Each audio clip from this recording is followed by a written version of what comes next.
चलिए जी, आज हम कवर करते हैं क्या, मैकेनिज्म ऑफ एक्शन कुछ एंटीबायोटिक्स का। तो मैं नाम लाइन से आपके वीडियोस डालूंगी। मैकेनिज्म ऑफ एक्शन, पहले एंटीबायोटिक्स में भी कैटेगरी वाइज डालूंगी, जैसे टीबी के लिए कौन सी ड्रग्स यूज होती हैं, उनका मैकेनिज्म ऑफ एक्शन क्या है, फंगल इन्फेक्शन के लिए कौन सी ड्रग्स होती हैं, उनका मैकेनिज्म ऑफ एक्शन क्या है। तो अपन लाइन से एक स्लाइड डालेंगे, राइट। तो आज अपन पढ़ेंगे कुछ इंपॉर्टेंट एंटीबायोटिक्स जो कि बैक्टीरिया के प्रोटीन सिंथेसिस को इनहिबिट करती है। देखिए, एक बैक्टीरिया जो अपना है उसके चारों तरफ सेल वॉल होता है, ठीक है ना। ग्राम पॉजिटिव ग्राम नेगेटिव के अकॉर्डिंग क्या होती है, सेल मेम्ब्रेन भी होती है, ठीक है। ग्राम पॉजिटिव और ग्राम नेगेटिव के स्ट्रक्चर में थोड़ा थोड़ा डिफरेंस होता है।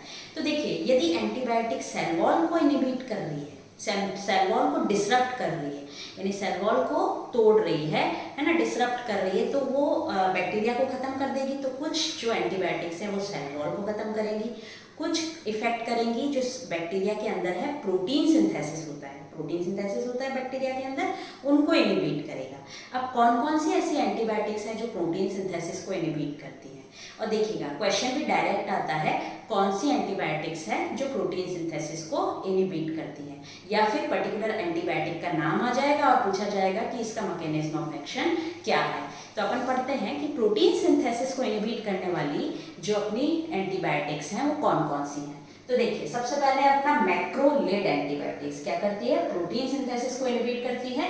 इसका क्लासिफिकेशन आप याद रखिए, इंपॉर्टेंट है, एजिथ्रोमाइसिन और एरिथ्रोमाइसिन।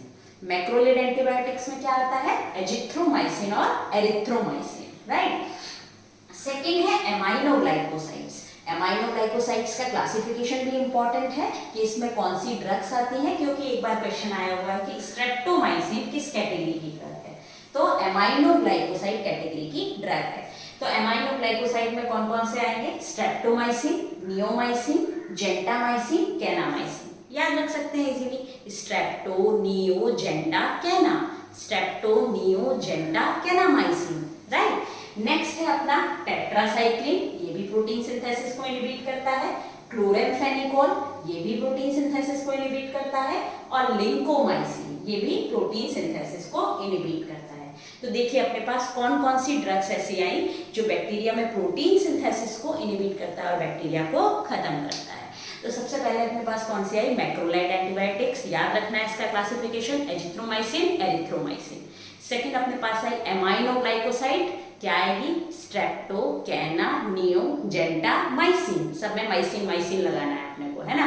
स्ट्रेप्टोमाइसिन, जेंटामाइसिन, कैनामाइसिन और नियोमाइसिन। नेक्स्ट अपने पास कौन सी है, टेट्रासाइक्लिन, ठीक है। टेट्रासाइक्लिन के बाद अपने पास आई क्लोरेमफेनिकोल, और लास्ट है अपना लिंकोमाइसिन। टेट्रासाइक्लिन, क्लोरेमफेनिकोल और लिंकोमाइसिन। तो ये पूरी की पूरी 1 2 3 4 5 ड्रग्स का आपको नाम भी याद रखना है। और दूसरी चीज, एमाइनोग्लाइकोसाइड्स का क्लासिफिकेशन जरूर याद रखिएगा, इसमें से क्वेश्चन बैठ जाते हैं कि स्ट्रेप्टोमाइसिन कौन सी कैटेगरी की ड्रग है, या एजिथ्रोमाइसिन तो कोविड में यूज भी हुई है बहुत, राइट। तो कौन सी कैटेगरी की ड्रग है, तो मैक्रोलेड कैटेगरी की ड्रग है। तो ये सारी ड्रग्स जो हैं वो किसको इनहिबिट करती हैं, प्रोटीन सिंथेसिस को इनहिबिट करती हैं। आप राइट डाउन भी कर सकते हैं। नेक्स्ट अपन पढ़ेंगे कौन सी ड्रग्स हैं जो सेल वॉल सिंथेसिस को इनहिबिट करती हैं। ऐसे लाइन वाइज करते करते इकोलॉजी के सारे चैप्टर्स के अपन mechanism of action one line में देखेंगे, जो बेसिकली क्वेश्चंस आते हैं, राइट।